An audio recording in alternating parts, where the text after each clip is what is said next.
Easy guys, Dom here from Cringy Dad Gaming. So if you're new to the Division or new to the Dark Zone, this solo Dark Zone tips video may help you when it comes to getting Phoenix credits. Now Phoenix credits are what you're going to need to be able to buy particular weapons and items within the game. These are only dropped by named enemies in the game, so these are like elite bosses. They will drop Phoenix credits that you'll need. These are a few key areas within the Dark Zone that you can keep running a loop around. The first one being this area here, which is called the Blockade. You will be able to find this on your map. They are kind of outlined in purple. Now you've got to watch this area because it is heavily guarded by lots of different types of enemies, including a few marksmen that you sometimes find upon these sandbag raised areas. They can actually take you out in just a couple of hits.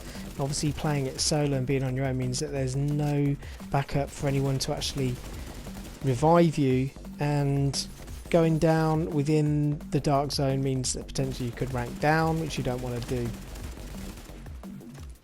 So we're just going to try and clear the area out a little bit to give us a little bit of space. I tend to find going up onto this kind of raised scaffold area here gives you a better view and angle of a lot of the enemies, and we're looking for the named enemies named Scrapper usually in this area. Now bear in mind that there's gonna be other agents in this area who are going to be trying to take out these elite enemies as well, so as long as you get a couple of hits on these elite enemies, it doesn't matter if anyone else takes them out, you're still going to get your Phoenix credits and hopefully get your high-end loot drops as well if you're lucky. So here's Scrapper here. We're actually lucky that there's some turf war going on between a couple of the AI factions, and they're kind of fighting amongst each other, which has drawn his attention away from me, which is good, and the guy down there with the flamethrower is actually giving him a good roasting. We just want to take Scrapper out as quickly as we can. We don't normally want to bother too much with all the enemies around at this point. If we can just get in and get out as quickly as possible just to get these Phoenix tokens, means we can move on to the next area. So I think at this point we're kind of ready to move. There is a couple of enemies that are still taking pot shots at me, but I'm going to kind of risk it. Actually, I'm probably going to grab the purple drops as well, why not? I mean, even if they're no good, you can still maybe break them down for resources. I did nearly die there. I do tend to find having that first aid ability on where you can heal yourself really does help, and it also saves you health packs as well. So we've got our Phoenix credits, we're going to move on to the next area. You will sometimes come across patrols on the way. Some of them you can avoid, some of them it's best to kind of take out as you go along. It just stops them from converging at a point where you might find later on that they could potentially flank you. So we're just going to take these guys out. There's only a few, and they're purple enemies as well, which means they're not as hard as the gold enemies.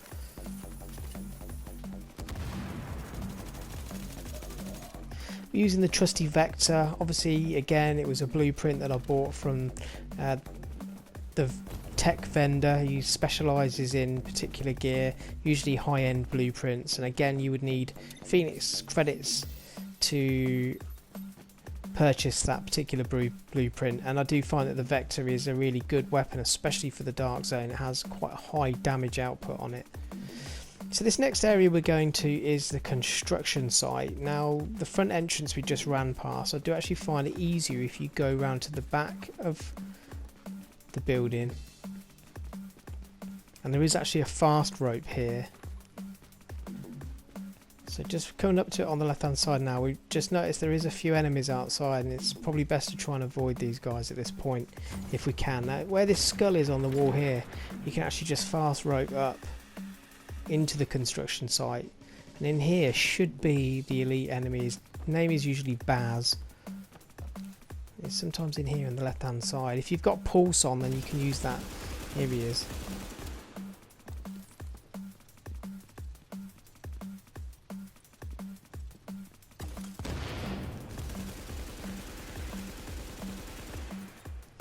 Okay, so sometimes you find that the enemies, elite enemies names are different in these areas, but we've taken this guy out here and he's dropped his Phoenix credit for us, and there we go, we're literally moving on to the next area.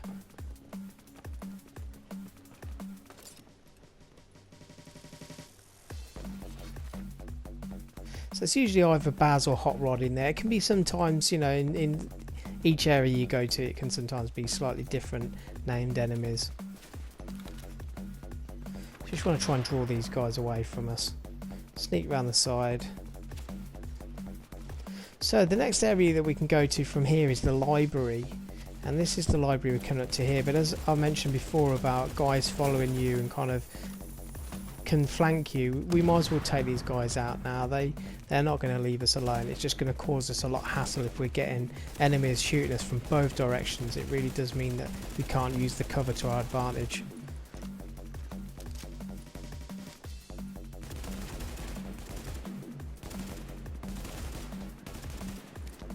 So this guy obviously is using cover to his advantage. I've suppressed him here, so I'm just going to run up on him because he's not got no armor left. Just going to take him out with the Vector. I've got one more guy left around here, I think.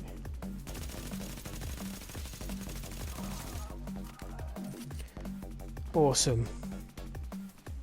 So now we're pretty free to move across to the library, which is the next area. Yeah, so we can see that there's enemies up here, so that means that the likelihood of the boss being here is quite high. I'm just going to show you very quickly on the map here where we are. So this is the library, this is the one we're doing next. There's the construction site, that's the one we've just come from, and then the first one was the blockade that we just did. So you can literally run between these. Sometimes you find if you're doing it too quick the enemies won't spawn in, so what you could do is go up to this area here, which is the refueling station. However, I find that area a little bit harder because you tend to find the enemies there are like level 31. That one level difference really does make it a lot harder.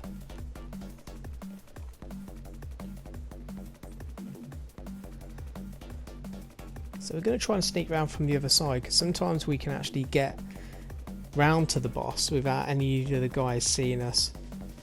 We'll pick up a health pack while we got one there to pick up. So if you can take out the boss and then run, that's the best way of doing it because it just speeds things up. Unless obviously you want to rank up your Dark Zone level a little bit so you can get some XP from that if you want. But if it's literally just Phoenix credits you want, then obviously just try and avoid all the other enemies. It just slows everything down. So we've gone across the roof of the library here just to get to the other side a bit quicker using the fast rope.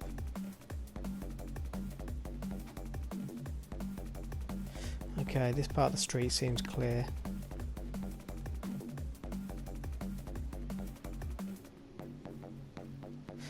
Oh, we've got a guy right here. Sometimes a little bit further up than that, which means you can kind of sneak round. Usually the boss here is kind of on the steps of the library. You can usually run up and actually shoot them without these guys seeing you, but it's not going to be the case. I think we're going to have to maybe take these guys out.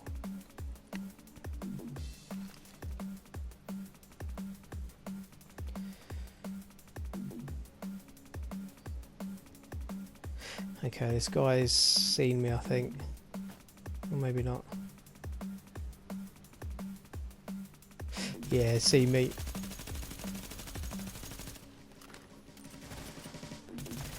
Not really got much cover here, but it's only this one guy. Hopefully we can take him out. His mates come. So I've not got no choice now to take these guys out. There's a couple of heavy guys here.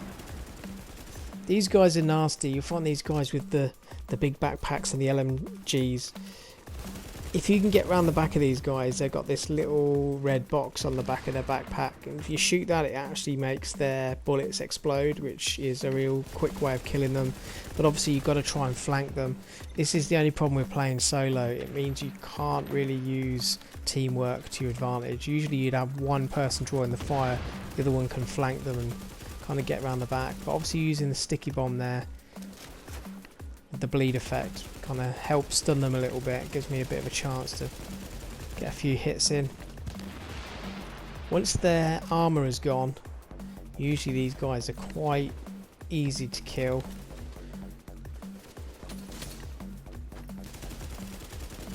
Some tear gas in there. There we go, one of them's dead. He's got one guy left. We made him drop his own grenade. That's gonna come in handy.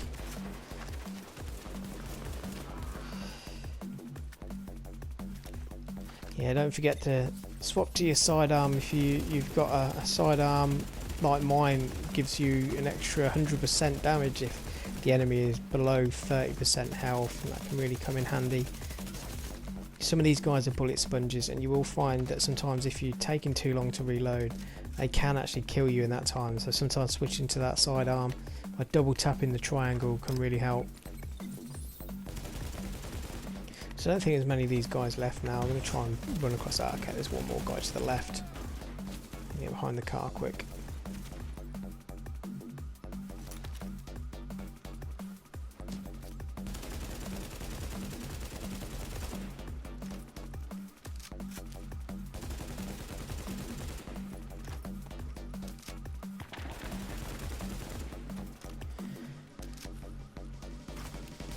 Sometimes patience is the best thing in these situations, but I am going to actually run up on this guy now because that guy was nearly dead. So the boss isn't where he normally is. Normally behind those crates there, so he must have run off. I think that might be him there hiding behind that crate. We're going to take this guy out first because he's the one that's giving us grief. He wants to lob grenades at us.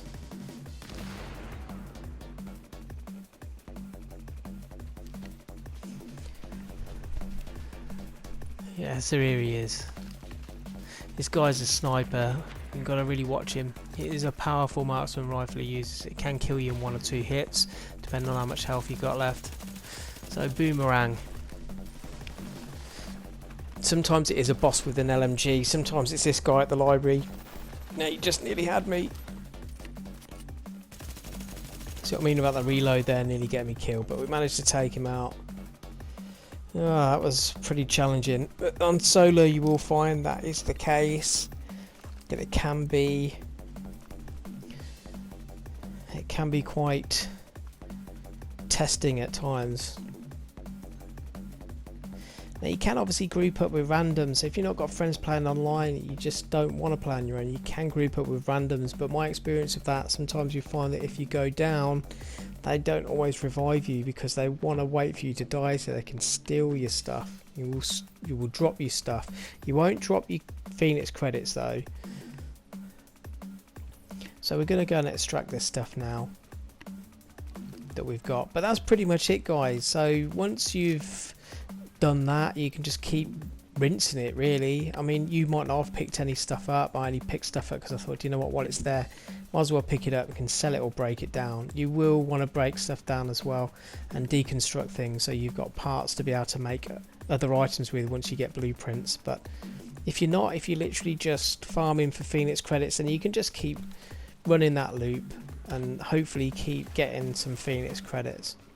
You can get them from doing some of the story missions on harder or challenging levels outside of the Dark Zone as well. So obviously once a day you'll be able to do the hard daily challenge to get 15 Phoenix credits, or you know, between 30 and 50 if you're doing the challenging. The challenging can be quite hard, and obviously that is really testing. You would need a group of 4 really decent players with decent kit to be able to get through that. It can be quite testing. I've done a couple now, and you know, they're not easy. If this has helped you, please give me a thumbs up. Subscribe to the channel if you haven't already, help it grow. Please watch this space for everything to do with the Division and gaming in general. And also remember to follow me on Twitter at CringyDad. I'm just going to leave it now for us to extract, and thanks for watching.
Successful extraction complete.